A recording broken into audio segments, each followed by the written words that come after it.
long story. We were a bit late on this whole stockpiling malarkey a few weeks ago. And I went to do our weekly shopping one evening in the midst of it and only found that all the shelves were pretty much totally empty. I'll admit I did panic a little bit and I bought en masse the one of the few things I could find in abundance, which was honey. And at first I was very sure that I needed more and more. So I filled up my shopping trolley. I was so happy.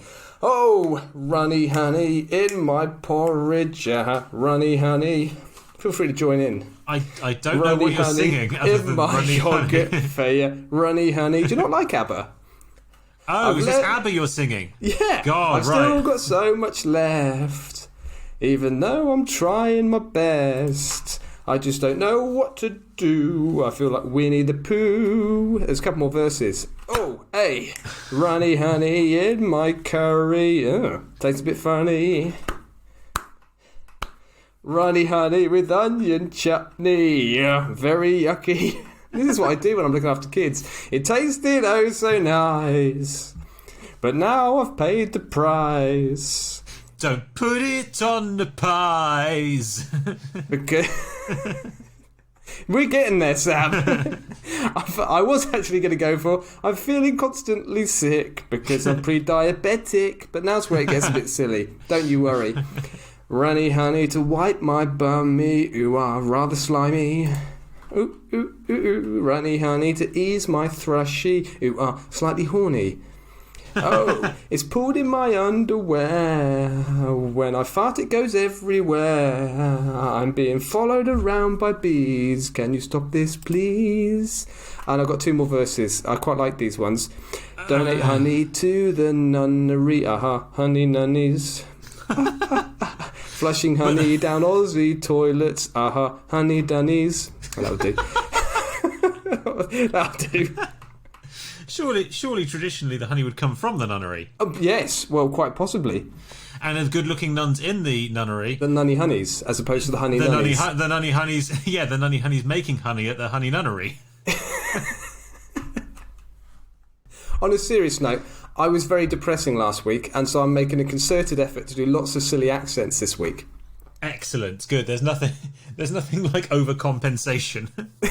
Yeah, this is the point at which our comedy car flips over massively. Having skidded on a tiny patch of dry ice last week, you're wanging the steering wheel and we're flying off the cliff of absurdity. Two wrongs don't make a right, do they? No. Oh well. The fishtailing podcast will continue. Violently fishtailing. Hello and welcome to another episode of That Was Genius, the little history podcast in which Tom... Hello. And Sam, hello. Hello. Discuss topics on... I'm not Sam, sorry. You're not Sam, well that is a very good impression of me, by your usual standards. Hello, my name's Sam. I like podcasts. Now you probably don't realise, but that's what you sound like. You're more like, hello, my name's Tom. I like wanking. The small town in Somerset. Lovely place to go on holiday. Yeah. Wanking ho. Lesser wanking, greater wanking, and wanking bottom. Wanking supermare. Indeed. Good. We've kept the maturity level high for this podcast. And what's our topic this week, Tom?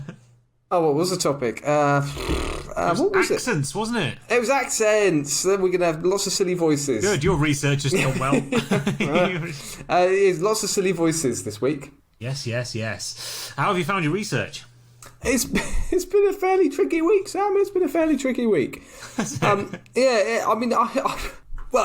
was harder than I thought to research a serious answer now. In fact, a very serious answer. You see, the thing with accents and dialects, and I've done a little bit of this in my degree, is that they're like colours on an oil painter's palette, aren't they? There are definite concentrations of colour in areas, but they all mingle into each other. And they evolve, essentially, every time a word is spoken. So they're incredibly complex. We're shit at accents, and our listeners may not have noticed that, because we disguise it very well. Because we style it out. Yeah. We have no linguistic understanding of what makes a French accent French, do we? No. We just copy a low. Yes. Or various other comedy programmes that we've seen in our youth. Badly. So it's bloody difficult to do anything on this topic that actually does justice to why accents exist. One other thing, you can read about historical people and peoples and get a great idea of what they were thinking from what they've said and what they've written down. And you can also study artefacts and you can get an insight to those. But it's very difficult to understand what people spoke like, isn't it? Yes, it is. There's a few specialists around who speak oldie languages, but I don't know how. Yeah, exactly. How they do this or how reliable they are. Exactly. I mean, fuck knows what Julius Caesar sounded like. I mean, Dick Van Dyke, for all we know. Roman senators step in time. Roman senators step in time. Don't need a reason. Don't need a rhyme. Roman stabbers step from behind. Step in Rubicon. Alexander the Great. He could have sounded like Brian Blessed. You know these spears of ours? Let's make them bigger and longer. Couldn't he? Edward II, he could have sounded like Elvis, couldn't he? For all we know. We're caught in a trap. There's no way out. We're all gonna die at Bannockburn, baby. There you go. We don't know, do we, what these people spoke like? Well, you can do anything, but don't paint those Scotsmen blue. Nice. Boom. Have it. Oh, I'm taking that to the bank. I think I was probably the wittiest I've ever been. I'm trying to see if I can better it now. You can't. I don't think I can. We're going to leave that. I'm not going to try.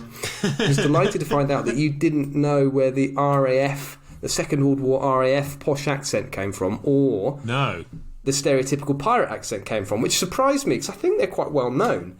So I thought you'd know. So hopefully I'll surprise the listeners as well. Excellent. So I've revealed my cards there, by the way. You have. You've shown your cards. You've flashed the neighbours. I have. We all know what you're packing now. Yeah, I've shown my And fortunately, clubs. It's an accent we can both imitate badly, so... Ta-da! Ta-da! And people have been for 50 years. Well, I think since you've... Since you've shown your hand, I think we will probably let you go first, because, as you can probably tell, I'm very keen to get rid of the much vaunted yet hated tradition of flipping something to see who goes first. Yeah. So we'll let you go first this week, because it's not great radio. I love it. Anyway, well, we've been flipping some accents already, and we're going to flip some more. Let's start then with pirates. Well, I'll tell you what, should we do audience feedback first? Before we let you go, let's do some audience feedback. Firstly, okay, in silly voices. Silly voices. Okay, pick a voice. Okay, I would like you to do an... what would I do that wouldn't test your ethics? Indian accent. I'd like you to do an Indian accent, Sam. Okay, well, the Indian accent I'm going to do is Raj British, Tom. Oh, I'm already getting a sense of the condescension. This is lovely. Really? It's taken you 62 episodes? 62. Crikey. Yeah.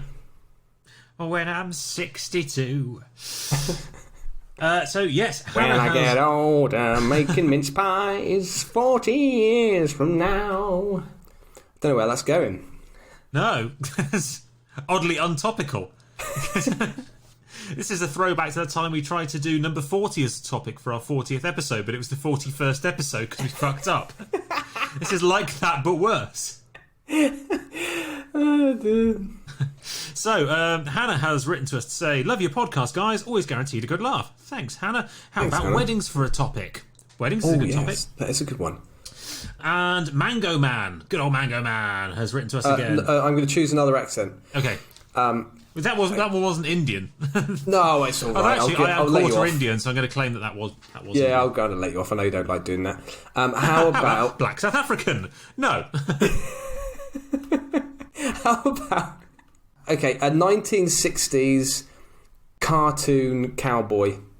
Oh, so you're kind of thinking of a what in tarnation type thing? That's the one. Right. Okay. So Mango Man. Mango Man wrote to say, I can't wait to join the Order of the Bath, not a joke, and become better than everyone else. Joke.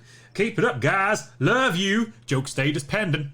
Well, I like that sort of Mango Man. He's a good one, isn't he, Sam? He's a fine sort. We'll get a lot of feedback from that there Mango Man. And yes, and thank you, speaking of which, to everyone who has joined us so far in the order of the bathroom. Wow. Our Patreon offer. Yes, it's open. People have been joining. And the songs will be sent around shortly. I'm going to record them all before I send them out. That's a good idea, Sam, because if you tried sending them out before you'd recorded them, it would just be... That's why we work so well together, Sam. We're a dream team. That's right. I've got the dreams, you've got the organisation. You put things in an order. Some would say you quash my creativity, but no. No, I'm going to record all the songs so that everyone gets all three songs. Everyone gets all their songs together. So the first one is done. Second and third ones are written. The weekend is coming. You should get them. You should have got them by the time you hear this. That's our feedback for the week, I think. Oh, okay, that was two. Oh, no, not the best week. That was two. Oh no, we had a message on Facebook as well, didn't we? Someone was messaging us on Facebook about staying inside from Mongol Horde. I'd like to do this one in Scottish. Sorry, you can possibly hear some incredibly loud music behind me, and that's because it's 8 o'clock. It's our weekly say thank you to the NHS on a Thursday at the time of recording this, and my neighbours have picked up an enormous sound system from somewhere. I think eBay. And so now we're getting weekly recitals of Agadoo. Agadoo. Stick pineapples up a tree. Agadoo. I don't like you, donkey. Cheeky little Shrek reference at the end. I can't get Facebook to open. I can't read that message. I'm sorry. Thank you for sending us a message. Right, go on then, Tom. Let's get on with this show. All right. Let's get on with this show. I'm going to start with pirates. We should mention as well. So this is going to be the last episode that everyone can get hold of. From this week onwards, we will be giving every other episode free to the public, and our patrons will get every single episode. Yes. There we go. And it's only a very small sum of money. It's per month, isn't it? So it's per month. It's a coffee per month. It is a coffee per month. Anyway, let me start with pirate. Are you going to interrupt me this time? Or am I good? I'm good to go. Let me start with pirates. Oh yeah, I'm going to interrupt you a couple more times, yeah. Fine. I've got two stereotypical accents, pirates and the RAF, World War II RAF. And it's a classic crossover. Exactly. I'm going to explain their origins, because the origins of both accents are connected. I tried to find other accents, stereotypical accents, that also had their origins in the same area, but I struggled. We're all familiar with the stereotypical West Country pirate accent, and it's an accent that we associate with the pirates that were active during the Age of Exploration and imperial fighting in the New World, particularly the Spanish Main. These are the pirates of popular culture. People don't go to pirate parties dressed as Somalians, Vikings, or Bronze Age sea peoples, do they? They go dressed as... I don't know. I reckon certain Conservative MPs have probably gone dressed as Somali pirates before. Canadian PMs, yeah. You're probably right. Yeah. But West Country pirates were by no means the majority in this period of history. West Country, of course, there would have been a large number of pirates who probably were for the West Country. But it would have been one of a wide... Big coastline, lots of smuggling. Yeah, exactly. Coastal. But obviously, there were a wide range of accents for pirates during this period. You had pirates from all over Europe, all over Africa, all over the New World. It was very mixed bunch, wonderfully multicultural. Very exactly. It was a conglomeration of different people. So it wasn't just that every single pirate on the Seven Seas was going "ooh-ar, shiver me timbers." No, only the ones who are particular fans of the Wurzels. Yes. I've got a brand new. Got a brand new 3 regalion. I'll give you the plank. Because you got 40 galleons and I got 23.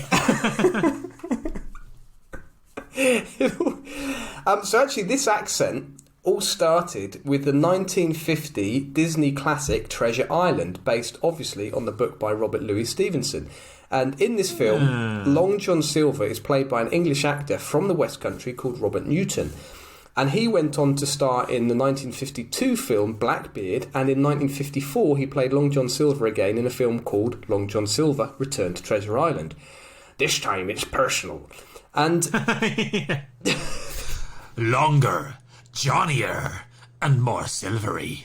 The film spawned a 26-episode miniseries shot in Australia called The Adventures of Long John Silver, also starring Robert Newton. It's shot in Australia. Yeah, shot in Australia. So yeah. Long John Silver driving around in a ute. Well, it was shot... drinking tinnies. Being a little bit racist. Yeah, persecuting Aboriginal Australians. No, it was obviously set in the coastal areas of Australia. Oh, so Long John Silver ripped with a six-pack surfing. Surfing in Surfer's Paradise. Yeah, Go to Lou's Cafe. Yeah. And visiting Dr. Carl. That's that Neighbours reference. Yeah. Okay. Got you. Never watched it. Yes, he starred in this series, and apparently this was the first ever series to have been shot in Australia, and it was actually shot before TV reached Australia in 1956. There's an interesting fact, isn't it? That is a very interesting fact. And presumably before 1956, the Australians were just having far too much fun stealing, getting lost, eating each other, and persecuting Aborigines. Yes, occasionally being shipwrecked. Yeah, thank you, Australian listeners. You know we love you. And then the old talky-walky-boxy-roo came along. We had one of those up in Dillawonga Bongalonga. Yeah. 3-day journey there, 3-day journey back. Absolutely worth it to watch Coronation Street. In my old Holden SUV. Yeah. So Robert Newton exaggerated his West Country accent in all of these roles, and he was very popular with lots of young boys because of the films he starred in. So a whole generation of men grew up with the silly pirate accent, essentially our parents, our fathers. And the majority of pirate actors since 1950 have basically impersonated Newton. They haven't tried to impersonate a pirate. Even Johnny Depp in Pirates of the Caribbean is a variation on this theme, albeit he's a bit more unique. But Johnny Depp is doing a grammatically questionable English accent, which is Yes. pretty much the same. Like all Americans, Tom. Like all Americans. Nice dig, good work. Incidentally, in 1986, there was a series called Return to Treasure Island, and guess who played Long John Silver in this, Sam? Ooh, was it someone I'll know? Oh, absolutely. Someone you'll know and love. Not me, though. I was only 1 year old. Was it? Is it someone from the West Country? Someone that could be heard in the West Country. Someone that can be heard in the West Country. Yeah, when they're having a quiet chat with someone at the top of Everest. Oh, yar! Shiver me timber! It's Brian Blessed! Yeah, so Brian Blessed played it in 1986. It actually looks quite good. I watched a trailer on YouTube for this series. It does actually look quite good. Quite Hook-like, sort of comic pirates. Newton actually died in 1956, so really not very long after he played these roles. He'd lived a very hard life and died of a heart attack after years of chronic alcoholism and a chaotic personal life involving 4 wives and bankruptcy and all sorts. Sounds pretty piratey to me. Yeah, he was very piratey. Yar. And yeah, so basically when you hear that accent, you're basically hearing this guy. You're hearing Newton. And have a look at it. You go on YouTube and watch some clips of him. And yeah, it's a fairly well-known fact, that one, I think. I like that. I enjoyed that. I learned. Right, Telly here and Chocks away for the stereotypical RAF accent, Sam. RAF? RAF accent? Yes. Yes. Oh, I see. This pilot appears to be slightly stereotypically Chinese, and I'm posh. Yes, I was educated in China, but I'm desperately trying to fit in. This is massively insensitive, but it's true. So I'm going to tell the story briefly because it's funny. There is a car made by Mitsubishi called the Mitsubishi Starion. And the car was supposed to be called the Mitsubishi Stallion, but due to a pronunciation error... Ooh. Oh dear. We ended up with the Mitsubishi Starion, and that is a true story. Mitsubishi Stallion? Okay, so when I messaged you earlier on in the week and asked you if you knew why RAF pilots from the Battle of Britain spoke in posh accents, you said because they were all posh was essentially your answer. Well, you haven't been watching enough QI, Sam. Ah. It turns out that this is another Hollywood invention, and I'd heard this dad fact a few different times, including, I think, from my dad. And when I researched it, it has been discussed on QI also. So the RAF pilots during the Second World War were actually surprisingly middle class compared to the other armed forces. George Orwell, the famously socialist and famously critical of other socialists, like all good socialists, Tom. You're not a real socialist until you hate other socialists. Is that right? He Everyone's equal, but I'm better than you. Well, I think it was George Orwell who first wrote that. Everyone's born equal, yes. Just some more equal than others.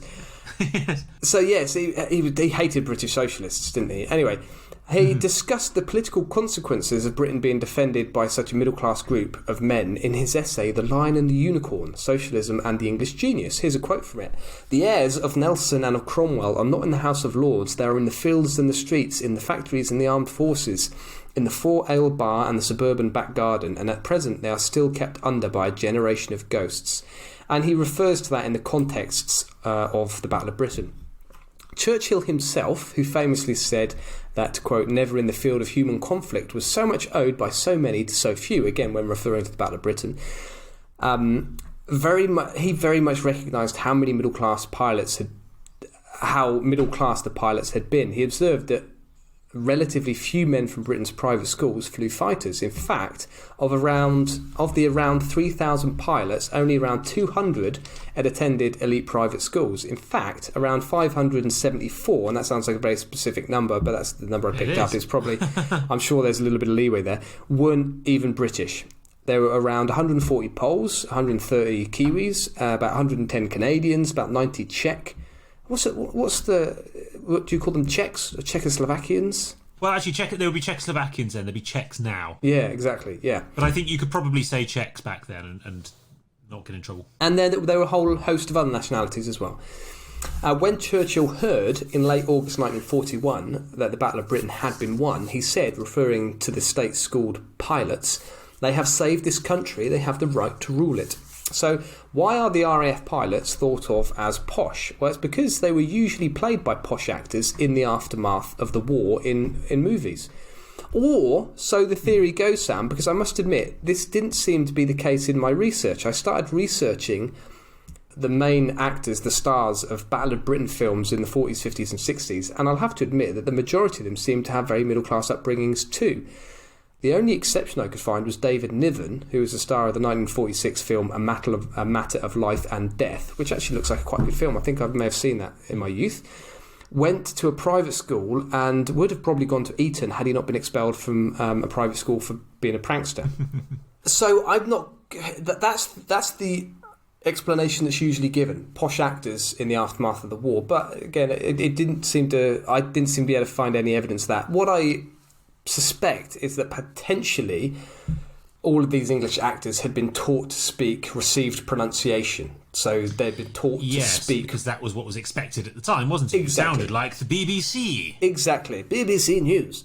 So I say, chap. I suspect that's the explanation. It wasn't that they were really posh, but they were talking posh English. They were talking received pronunciation English. Speaking of QI facts, flipping it around, the British did try in World War II to have regional newsreaders, so newsreaders from Yorkshire reading the Yorkshire news, and no one trusted them, so they had to get rid of them. I bet it. Hey, all by it's a bit miserable out there today.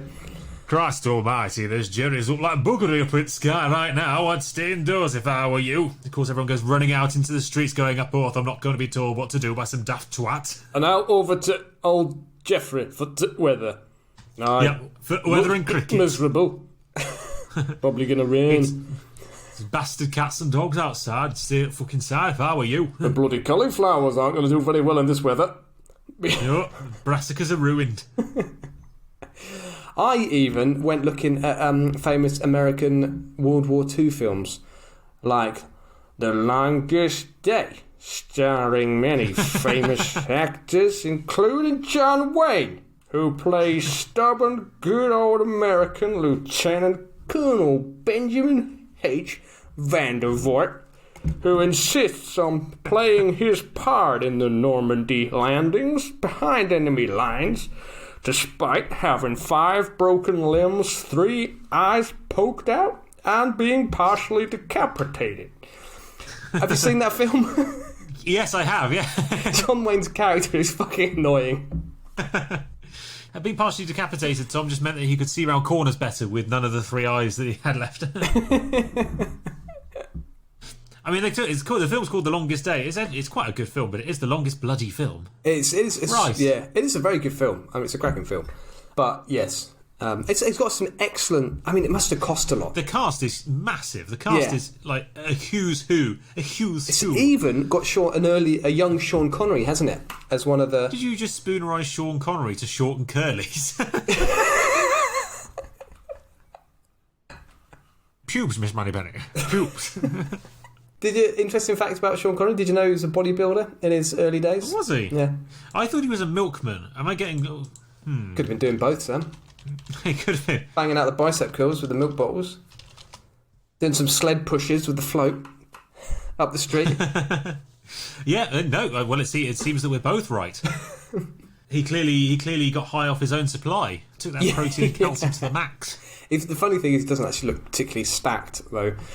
No, but no one did back in the day. No, well, some of the American ones did, who were into all this isometric malarkey. Who's the famous one that coined the phrase "kicking sand"? Back in the 50s? Charles Atlas. Yeah, that's the one. Charles Atlas, that's it. It was only in the 60s that people got hold of steroids anyway, wasn't it? So, 60s, suddenly they started getting a bit bigger. Yeah, just overnight, oddly. They got a lot larger. And weirdly... They got a lot larger, about the same time as Olympic records started to fall. Like fucking dominoes. Interesting. If you compare the dimensions of Arnold Schwarzenegger in his prime relative to someone like Ronnie Coleman, for people who aren't... most of our listeners, if you compare it to famous 90s and noughties bodybuilders... The modern bodybuilders are huge, and Arnold Schwarzenegger was on steroids. Just a tiny amount in compared to what modern bodybuilders are guzzling. But the bodybuilders of the 90s they're not living till they're 50. Oh, they're awful. Look at WWF wrestlers from the 80s. And so many of them died in their 40s. But then I think steroid abuse now is more understood, so I think they're doing it, inverted commas, more safely. Although obviously, it's a spectrum. Probably doing it not at all is probably the healthiest thing you could do. I'd say probably yes. Don't do drugs, kids. Yes, where was I? Yeah, so that's it. I just wanted to make that nice reference to John Wayne's stupid character in The Longest Day. Possibly one of the stupidest characters in Hollywood. It's a bold claim, Tom. So the accent then, why has anyone ever tried to undo that, do you think, with the accents in film? Particularly the RAF one, I think. I don't think I've ever seen one where the pilots aren't posh. I'll be honest with you, it was a difficult one. I say that I started I only was able to do a very small amount of research into how posh these actors were in these films. Obviously, to do it justice, you'd have to watch like 10 films. I can't say in the past I've watched many 1940s, 50s or 60s RAF films. So I don't. Fair enough. I don't know, but I suspect that stereotype hasn't held on for so long. Certainly, you watch something like Dunkirk, and it's disappeared, isn't it? People aren't putting on posh English accents and twiddling their moustaches. That's true. Harry Styles in Dunkirk doesn't sound too posh. No. Harry Styles. Yeah. Isn't he part of the band One Direction? He is part of One Direction. He is also the pilot in Dunkirk. Is he really? Yeah, I think it was his first big movie role. Oh, blow me down. He's an actor, is he? Well, he is now, apparently. I say apparently. He was actually pretty good in it. Well, I never. So I don't know about that one, but I think the pirate one is much more ingrained in pirate culture, isn't it? Yeah, I guess the pirate one makes a lot of sense, though, doesn't it? Because, you got the Cornish, Devon smugglers and seafarers, and that's where that kind of whole running from the customs man thing comes from. So piracy makes a natural evolution from that, I guess. I was thinking about the pirate films that I have seen. Obviously, Pirates of the Caribbean. I've seen a few of those. Hook. I sort of had to think about, and in Hook, although I haven't seen it for a long time, the majority of the pirates I think are your stereotypical what the plank pirates. But the pirate player, so Smee is played by Bob Hoskins? I think it is, actually. He doesn't have a stereotypical accent, and Hook, played by Dustin Hoffman. Dustin Hoffman, yeah, doesn't put on that accent either. So, I don't know. I think the pirate one, of course, there have been people. I mean, Dustin Hoffman would probably have Probably went and hung out with pirates for 3 years, method acting in the run-up to that film, didn't he? Just only the Somali ones, though. Yeah, hasn't he got a reputation as being hard to work with, Dustin Hoffman? I do not know. Yeah, I think he's a bit of a method actor and he's a bit tough to work with. Not from personal experience, I haven't ever starred alongside him. No, but he's welcome to come on this podcast if he wants to. Yeah, absolutely. I'd happily invite Dustin Hoffman on. Yeah. It's very generous of us, isn't it? Give him a platform. Yeah. Let him say his piece. Defend himself. Robin Williams as well. He's happy to come on if he likes. And the other star of Hook. You don't know what to do with that, do you, Sam? No.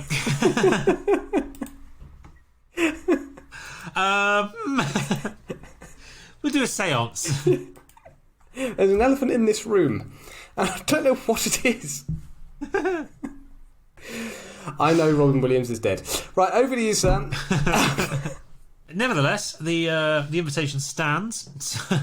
Oh, I'll definitely have Robin Williams on the show, yeah. I think it's probably more likely that we'll get Robin Williams than Dustin Hoffman, to be honest. And now we're going to learn the origins of some rude words, Tom. Excellent. Today I'm going to talk to you about... Well, I've cheated slightly because I've gone for dialect rather than an accent. Okay. Because I'm going to talk to you about a whole language, a whole dialect, which started with puppets, travelled through navies and ended up in London's West End. And it survived all the way from the 17th century to the 1980s. Started in puppets, went through the Navy, ended up in the West End. Yep. Helen Mirren. Dame Judi Dench.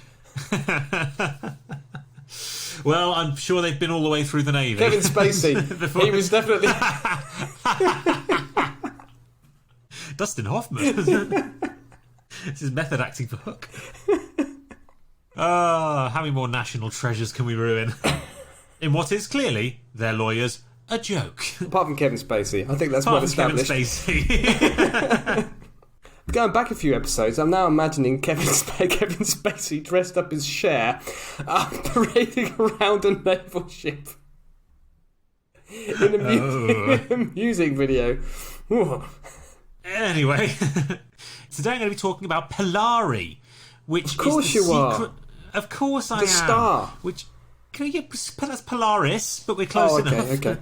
Also, a nuclear missile. Was it? Yes, I think it was, wasn't it? Or the nuclear submarines. No, Polari is the secret language of gay culture in Britain. Well, is it going to be secret anymore after you've revealed all in this episode? Well, I'm not ruining the surprise.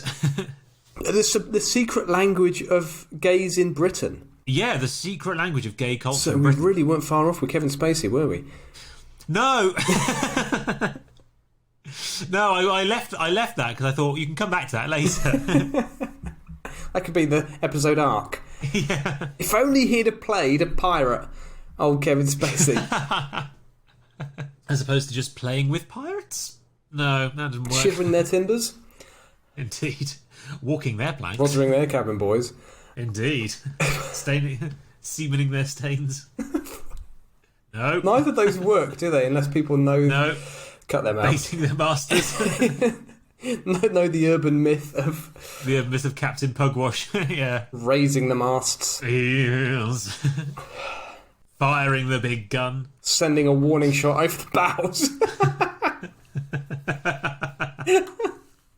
So yeah, I started off today, it was really interesting. I started off looking at pigeons, Tom, and pigeon English. Ah, yes. Which is like languages that evolve out of a need to do business, which is a funny thing because say for example, and actually, well, I should say that pigeon started off as a Chinese word, a South Chinese word for business.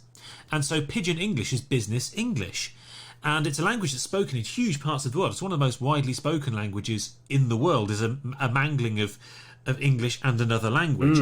But Pidgin English started off pretty much with the tea trade, and you can kind of see where they come from because you have someone who wants to buy something, someone who wants to sell something. They have a different language. How do they communicate? Well, they agree on a few words and what those words mean. So, for example, you're a Brit, you've come from Europe and you want to trade silver for tea, or you want to trade opium for tea, or you want to trade threats of death for tea with the Chinese.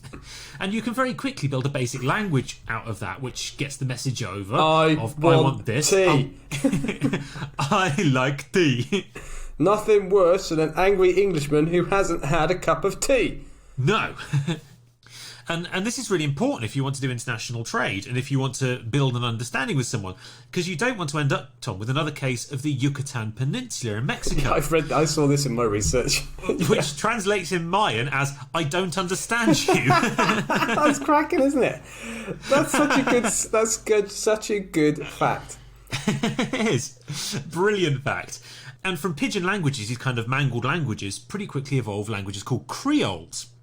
And Creole is a relatively well-known language in southern parts of the US, but it also exists in parts of the Caribbean and the West Indies, and they are full languages with full grammar systems which evolve really quickly out of these pidgins. So from no understanding at all, you can have a brand new language in sometimes less than 50 years. Wow. As people realise that these new words are worth learning because there's profit in them, so they teach them to their kids converse in them, and suddenly you've got a whole language, which it's beautiful and very, very interesting. But I wanted to do something a bit silly and very unlike a bit more of a dialect than a new language, I know. So I started looking at completely the opposite, something called a cant or an argot, which evolve in exactly the same way as pidgins and creoles, but they're the complete opposite. They are developed to deliberately stop outsiders understanding what's going on in a group. They are designed to stop communication between groups. So Cockney rhyming slang, for example, is a cant. Which is interesting because a lot of Cockneys are absolute cants. Was that one of your jokes that I've just pinned? Was that in your notes? It was in the back of my head, yeah. So yeah, Cockney rhyming slang is a dialect deliberately designed to keep outsiders outside, especially if they happen to be representing the law or the government, and you happen to be running an illegal distillery with your worry and strife up the apples and pears, isn't it, geezer? Yeah. Your worry and strife, your wife up the stairs. Yeah, if you happen to be running an illegal distillery upstairs with your wife. There you go. And then I got reminded of something a friend in theatre once told me. And working in theatre and Get being out! of a I'm certain trying age, to practice! he is, of course, a homosexual. And he told me that back in the day there was an entire secret language used by the gay community, among others, and the theatre community, because homosexuality and theatre go very well together, called Polari. And it is fascinating, Tom. Why is it called Polari? Well, Polari is Italian for speaking, to parlay. Okay. To parlare. And the story begins with Italians, Tom, and more specifically with Punch and Judy. Famously gay. Famous, absolutely, yes. Well, Punch gets his big baton out and loves a sausage. I mean, not particularly keen on his wife. So, for those who don't know, I don't know how popular it is outside of Europe. That's the way to do it. So, Punch and Judy is a British and actually French, very popular in France, holiday classic. It's a shitty puppet show, usually performed in tiny pop-up stalls on the beach, in which a very naughty man who's swallowed a kazoo commits serious aggravated assault on his wife and several police officers in the name of stealing some sausages whilst escaping from crocodiles. It's as stupid as it sounds. There's a lot of dick jokes and occasional political satire, and whenever he beats someone up, usually with a baton, he shouts, "That's the way to do it." I was going to leave that one for you, but... Sorry. There's a Coldplay music video, isn't there, that has Punch and Judy, in which Chris Martin steals some sausages and twats a copper. I only thought of it because I watched it yesterday. There's a Coldplay video, Life in Technicolor, which is based. I didn't know whether that would maybe our American listeners might know Coldplay more than they know Punch and Judy. But cut that out. Oh, that's a segue. So the show originated with Italian showmen who started touring Europe in the 17th century, and specifically, Tom, the first recorded Punch and Judy show in Britain was in May 1662. And how do we know about it, Tom? One of your favourites here. Oh, how do we know about Punch and Judy in six? Oh, it would have been the Diary, Samuel Pepys. It was indeed Samuel Pepys who wrote about the first ever known Punch and Judy show in Britain. Would that have been a Pepys show? Very good. Not sure if it is. Judy showing you a punch. Yes. And so being attracted to travelling fairs and shows and occasionally having to run away from whoever they just stolen food or cash off to survive, these travelling Italian actors communicated largely in slang Italian, knowing that they couldn't be understood. So if they were talking about where they were going to sleep that night, where they were storing the cash, they would do it in Italian so that people couldn't overhear them and rob them. Also that they could rob people in safety. Yeah. In fact, Polari, as we said, is a bastardisation of the word parler, to speak. Likewise, the common Polari words vada, which means to see, and bona, for good, are originally Italian words. And it's from the word bona, Tom, that we get the word boner. Ah, how did that evolve? So, at first, bona means good, or meant good. Right. And as it became more of a slang for the gay community, or more of a language for the gay community, it meant simply then something that was nice to look at. Right. Which evolved into erections. A good-looking erection. You have a very fetching hard-on. Oh, look at that. What a boner cock you have. Well, it's similar to the word bonny. The word bonny comes from the same Italian Latin bona, meaning good. So, right. What a lovely bonny dick he's got, Richard. Yes, Dick, charming Dick. Funny, because we had Dick Richard in one of our other episodes, didn't we? We did, we had Dick Richard, yeah. Richard Richards. Yep. Top bloke, Dick Richards. And over time, these puppeteers decided that life would be a lot better in the big cities where they could find fame and fortune, and so they went from travelling Punch and Judy shows in the arse end of nowhere to the increasingly popular and professional stages of London and the West End. Are you laughing because I said arse end? Oh, it was a funny sentence. Punch and Judy shows in the arse end of nowhere. Yeah, Royston Vasey.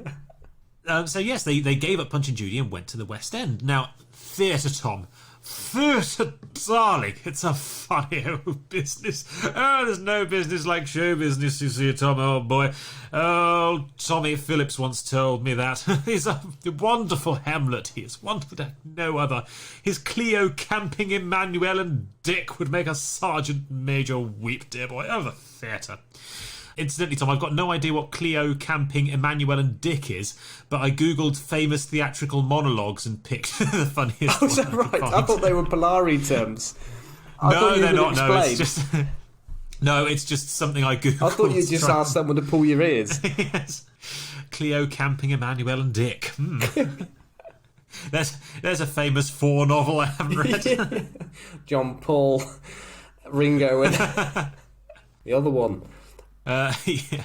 And one thing that you, I, and probably everyone knows about theatre, Tom, is it's full of weirdos and outcasts. Yeah, Fionn. Carry on. Fionn's friend, who was fucking weird. Yeah, which one? Oh, you know the one. We used to live with actors. Most of them were lovely. One of them was lovely, but fucking weird. Yeah.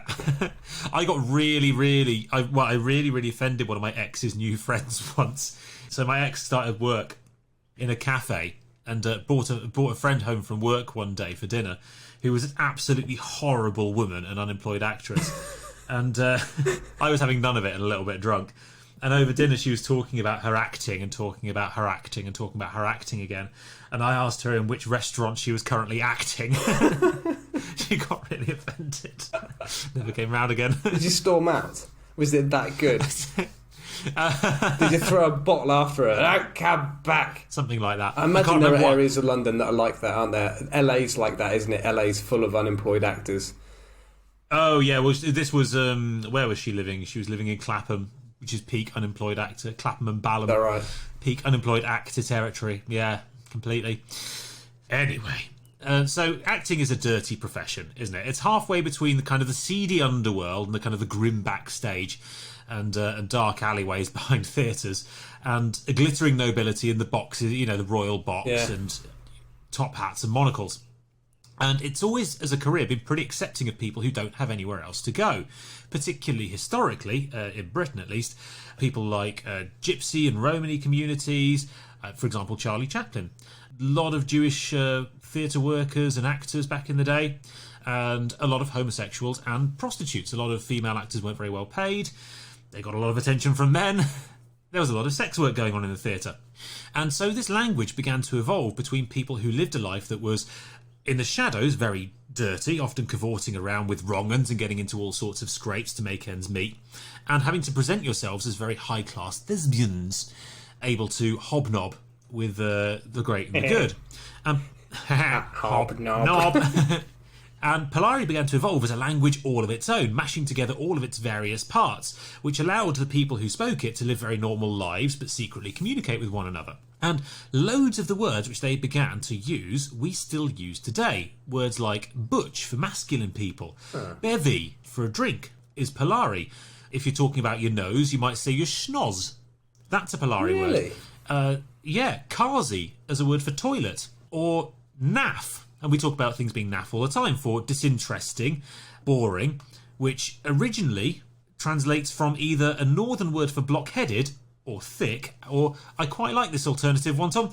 It's an acronym for straight men, which means not available for fucking.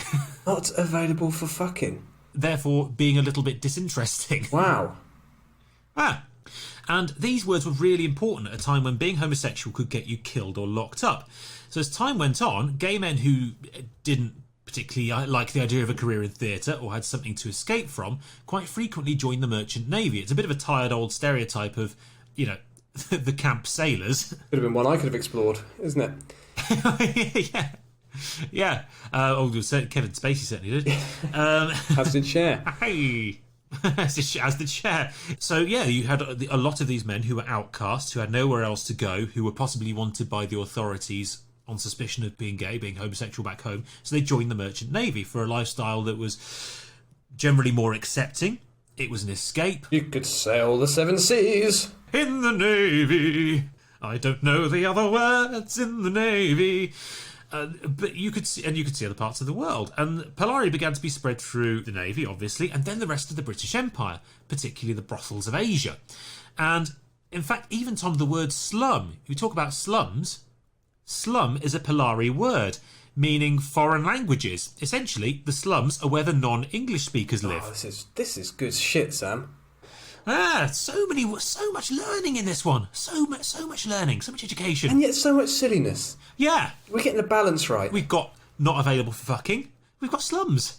Somewhere in the middle is a happy ground. Available for fucking in slums? I don't know. I'll let the audience decide where they sit. So all this time, people in the mainstream were starting to use these words and starting to use this language with no idea that they were tapping into a secret code. And as time went on, Polari grew and grew until the 1960s, by which time it was one of the most widely spoken London dialects. It was estimated there were more people speaking Polari in the 1960s than there were still speaking Cockney rhyming slang. And this was the era of the craze and the Cockney. It was even widely spoken on the BBC, kind of unbeknownst to some at the BBC, I suspect not all. It had its own radio show called Round the Horn, in which the two camp actor characters, one of whom was played by Kenneth Williams, the king of camp from. I was about to say, I recognise Around the Horn. That's quite a famous one, isn't it? I recognise the name. Very, very famous. Yeah, it had at its peak an audience of 9 million, and the two characters, when speaking to each other on the air, spoke in Polari.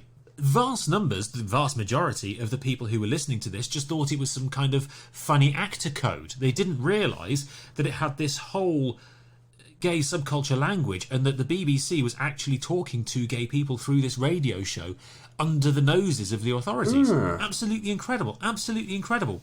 And to those that were listening to this and could understand it, it was so valuable. It was a window onto a world that they knew existed but couldn't necessarily touch if you're outside of the West End, outside of London, in one of the regional cities or towns or in the countryside. It lets you know that you're not alone. It was really, really valuable. Kind of lovely that it happened. And it's from the 1960s and the kind of the peak of Polari that we get slang phrases like AC/DC for bisexual. We get phrases like to mince, mincing, or to ogle. Ogling someone is a Polari phrase from the 1960s. Slap and slapper for make-up and overly made-up women, and sometimes men. Some of these words obviously would be considered slightly offensive today, but at the time it was this code of freedom, it was this code of protection. Then suddenly it came crashing down, and what do you think caused it to crash down, Tom? I don't know. It's a silly answer. Oh, sorry, you set me up for a silly answer. It's not a hugely silly answer, the real one, but you can give a silly answer. The camel catastrophe of 1974. It was absolutely, yeah, well, very close. It was the Squirrel Massacre of 72, yeah. Oh, yeah, okay. The Great War between the Reds and the Greys, yeah. No, well, in 1967, homosexuality was decriminalised. At the same time, Round the Horn was incredibly popular and people were starting to look up and find out about what this strange dialect was.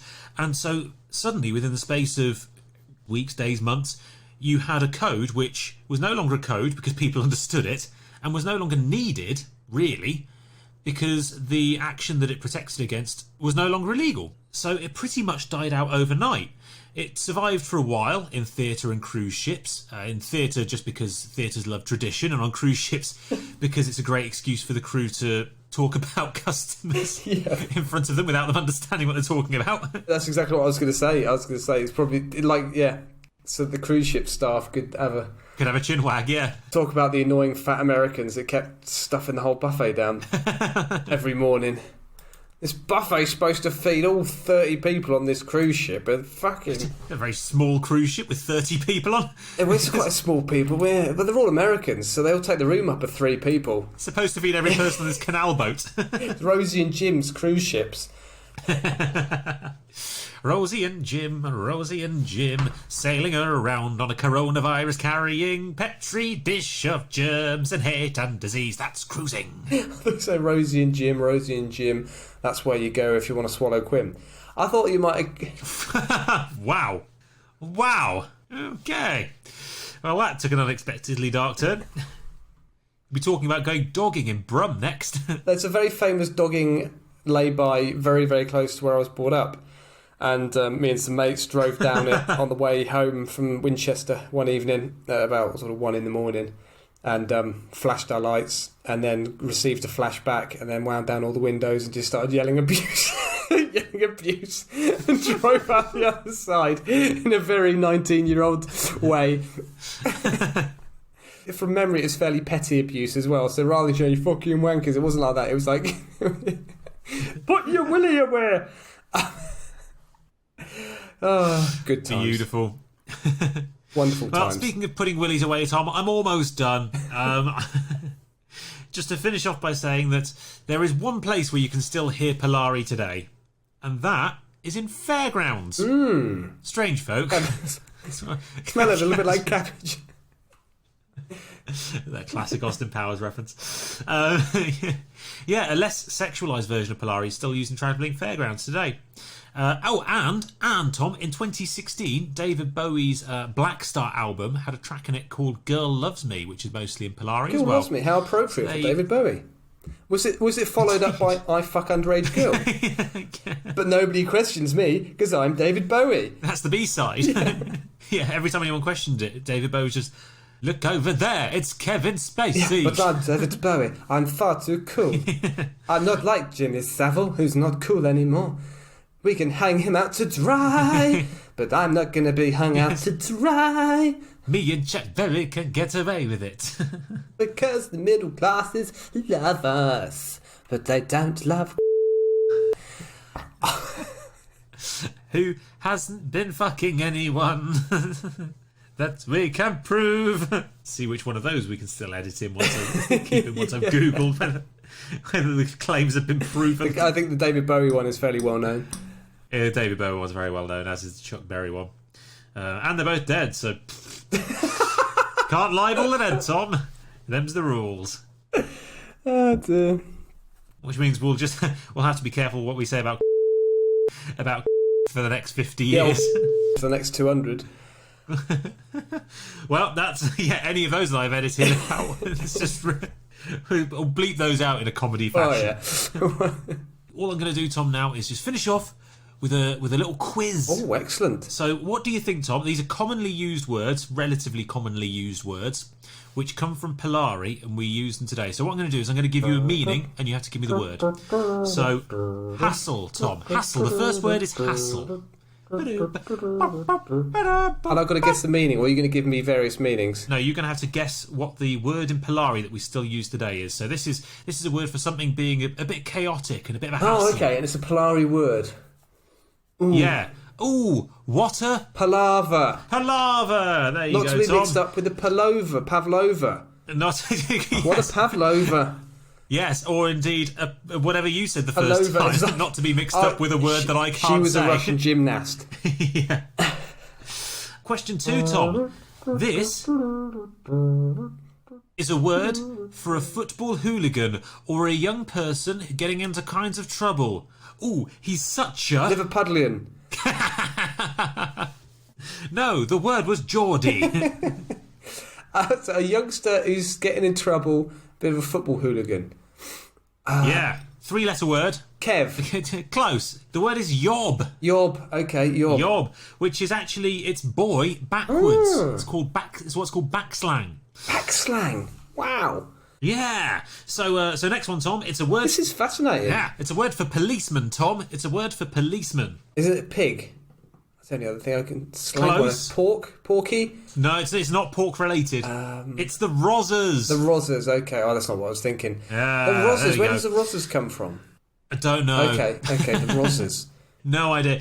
But there we go, Tom. There we go. The language that started off with Punch and Judy and defined gay culture in the 1960s. Fantastic. That's very, very interesting, Sam. It was interesting. They're fun ones to research, aren't they, those? I remember when I did the maritime phrases.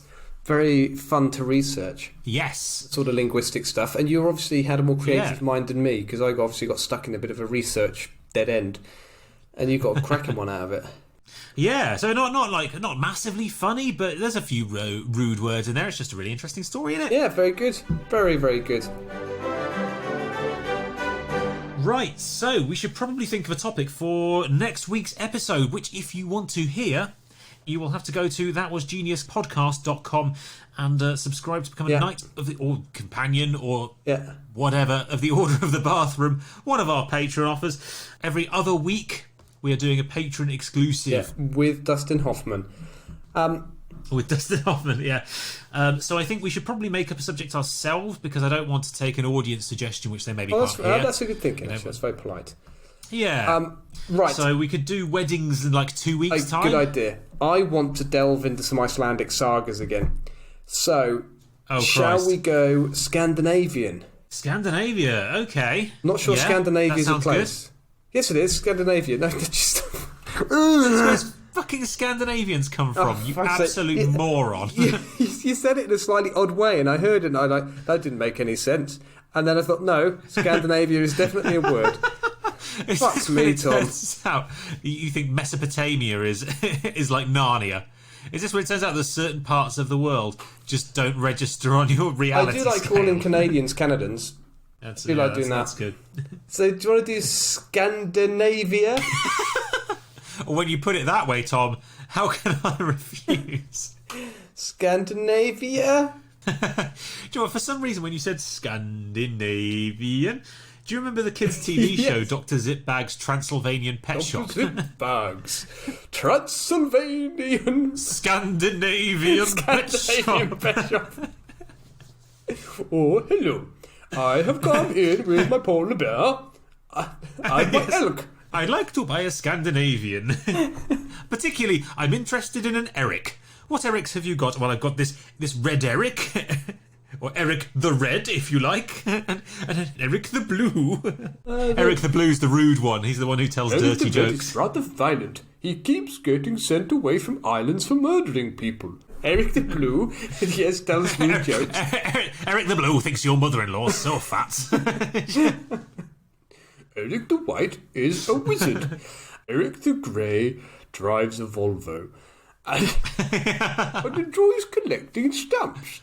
Eric the Green likes hemp sandals. And telling everyone he's a vegan. And likes to protest about the fishing of whales off the Faroe Islands.